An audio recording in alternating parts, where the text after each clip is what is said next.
Xo'p. Endi darsda bitta narsa esdan chiqarmang.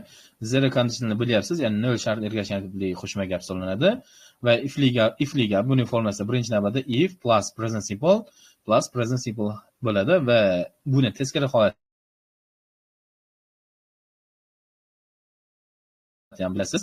Present simple plus first condition ya'ni birinchi shart ergashganlik qo'shma gap hisoblanadi, esdan chiqarmang.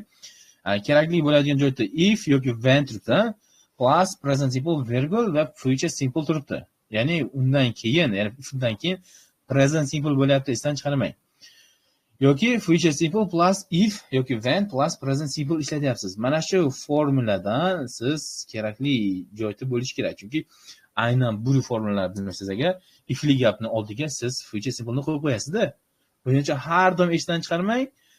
If bo'ladigan joyda hech qachon, ya'ni conditional zamonda deyapman. Conditional zamonda hech qachon ya'ni will so'zi kelmaydi yoki would so'zi kelmaydi. Shunga e'tibor bering. Xo'p, misol uchun bunga misol keltiradigan bo'lsak. Xo'p, if it mana kichkina harf bilan yozaylik.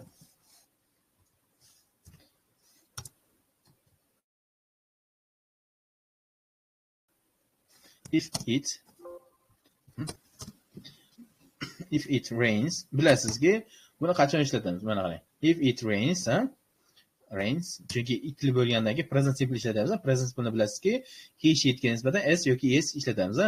Shu holat bo'ladi. Virgul bo'ladi. I will, mana will ishlatyapmiz. Stay at home. Agar yomg'ir yog'sa, uyda qolaman deyapsiz. Ko'rasizmi? At home. Mana shu holat bo'ladi. Ya'ni agar yomg'ir yog'sa, siz hozir yog'mayotgan bo'lsa agar, siz uyda qolasiz. Qachon bo'ladi? Kelasi zamonda fikrlayapsiz-da. O'shaning uchun will so'zini ishlatyapsiz. Future simple degani kelasi oddiy zamon hisoblanadi. Present simple bo'lsa, ya'ni hozirgi oddiy zamon hisoblanadi. Endi buni qachon ishlatamiz? Birinchi navbatda. Ya'ni if'li gapni. Kelajakda haqiqatdan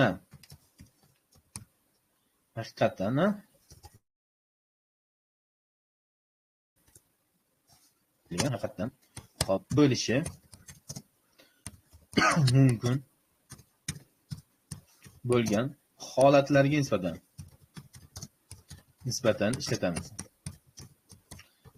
Esdan chiqaring. Birinchi holat shu bo'ladi. Mana kelajakda haqiqatan ham bo'lishi mumkin bo'lgan holatlarga nisbatan ishlatyapmiz. Endi qarang, bunga bitta misol keltiraylik. Misol uchun if study hard, mana if study hard, you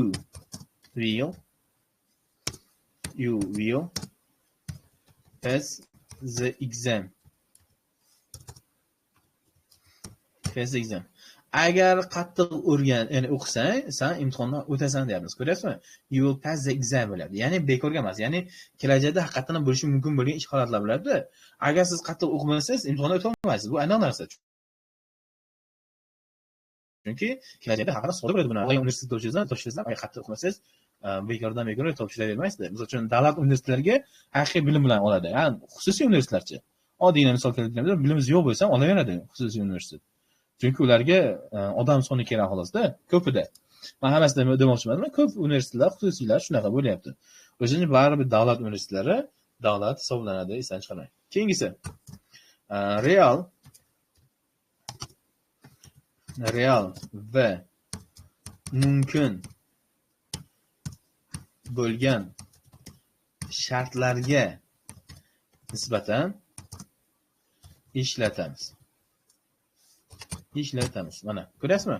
Ya'ni real va mumkin bo'lgan, ya'ni shartlarga nisbatan ishlatyapmiz. Esdan chiqarmang. Misol uchun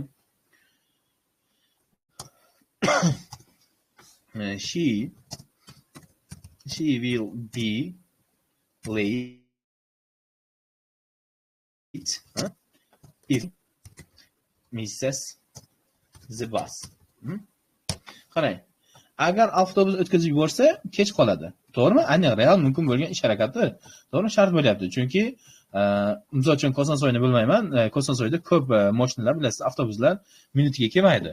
Ammo lekin Toshkentda bitta narsani esdan chiqarmang, Toshkentda agar yuradigan bo'lsangiz, ya'ni kimda kim borgan bo'lsa, Bu holatlar shunday holat bo'ladiki, soat minutiga qarab avtobus yuradi. Misol uchun har bitta bekatda minut qo'yib qo'yadi.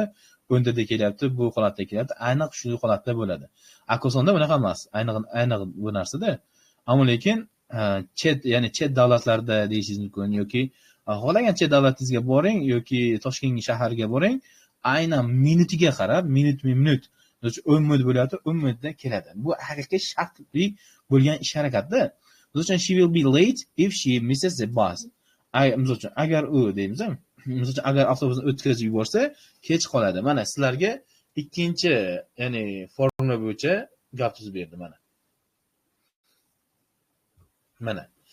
Ikkinchi shaklda misol uchun future simple bo'lyapti. Mana birinchisi will kelyapti, ko'ryapsizmi? Keyingisi esa ya'ni present simple kelyapti. If'li gapdan keyin. Mana shu holat bo'ladi. If qismida har doim misol uchun will so'zni ishlatilmaydi. Buni esdan chiqarmang. Buni bitta qonun qilib yozib qo'ying, 3 ga. Ya'ni if qismida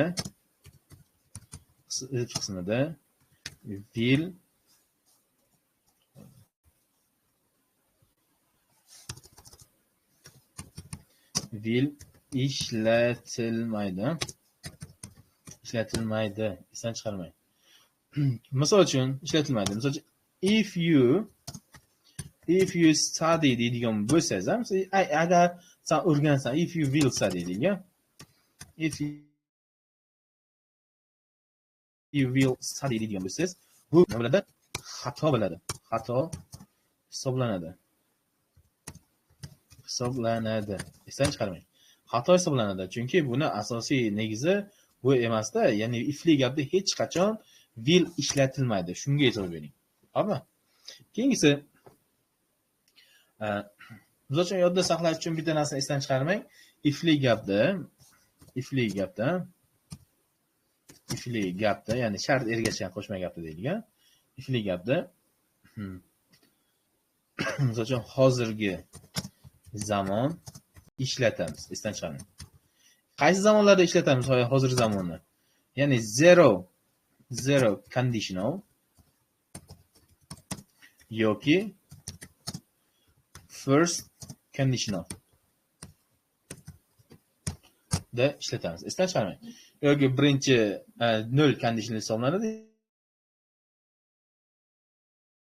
yoki birinchi conditionallarda bu gapda faqat present simple-ni ishlatar ekanmiz.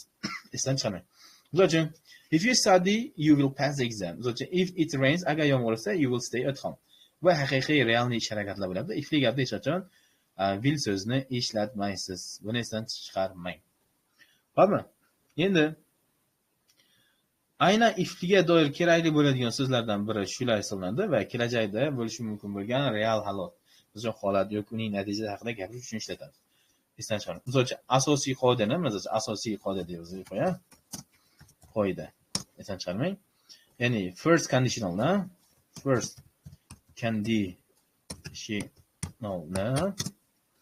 kelajakda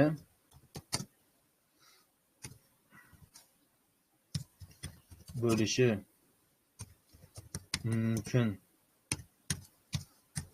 bo'lgan real holat va uning natijasi haqida gapirish uchun ishlatiladi. Esdan chiqaring. Mana shu holatlarda ishlatar ekansiz. Eng asosiy qoida shu. Ya'ni if'li gap turibdimi? Ya'ni if'li conditionalda, ya'ni hozirgi paytdagi ish harakatingiz aynan present simple bo'ladi va undan keyingi gapingiz aynan обязательно future simple bo'lishi shart. Buni esdan chiqarmang. Xo'p.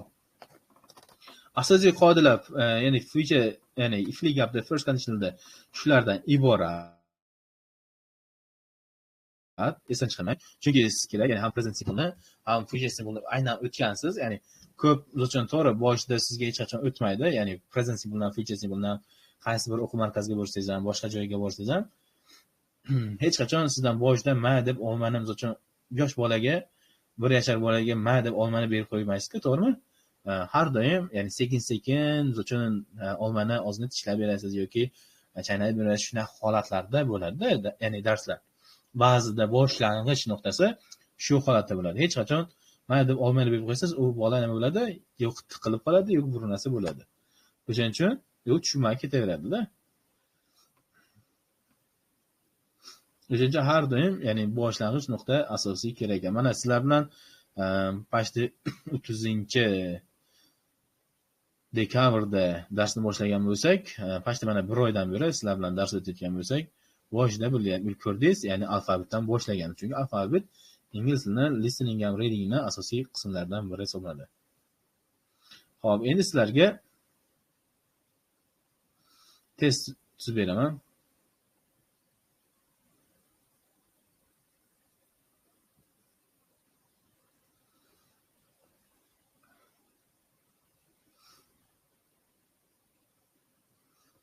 Xo'p. Birimni to'g'ri tashlab beraman.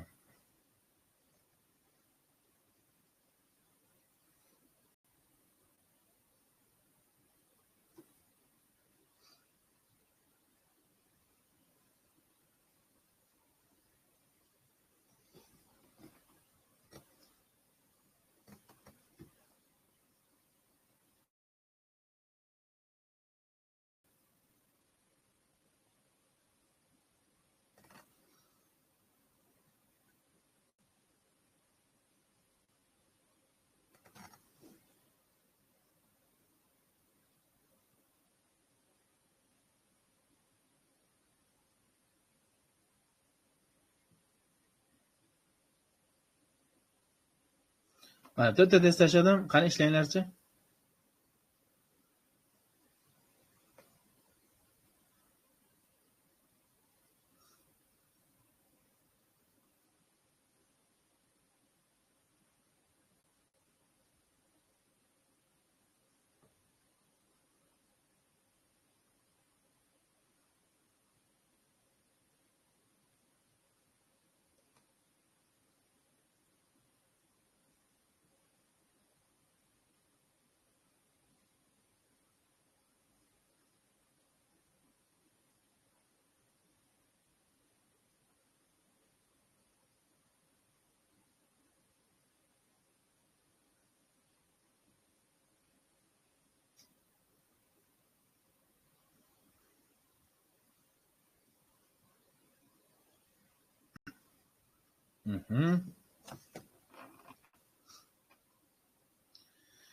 Yaxshi.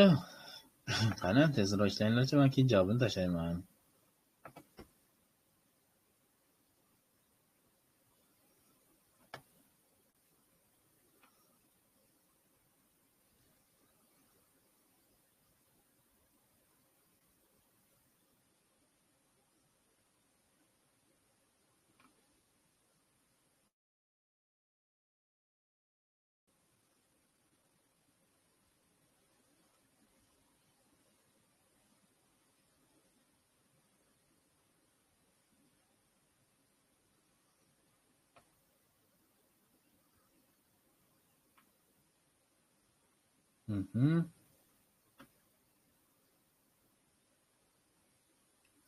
Xo'p, endi men testlarning natijasini tashlayman, javoblarni. Yaxshi.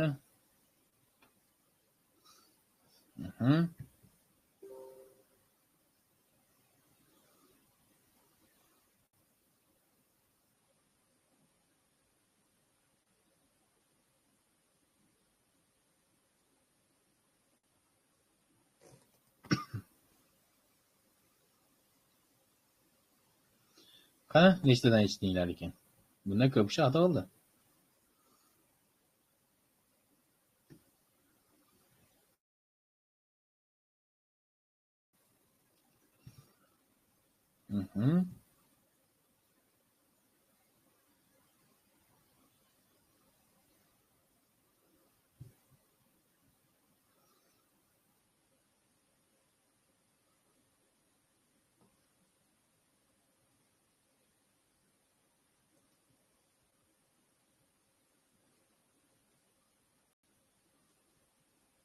Yaxshi.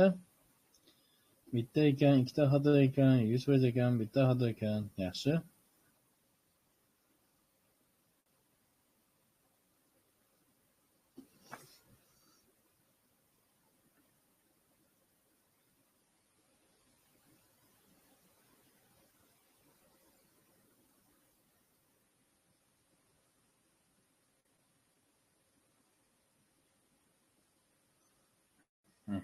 Bitta xato, ikkita xato, bitta xato.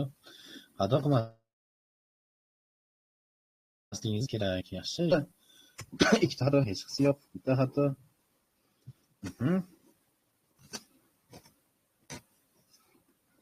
Yaxshi.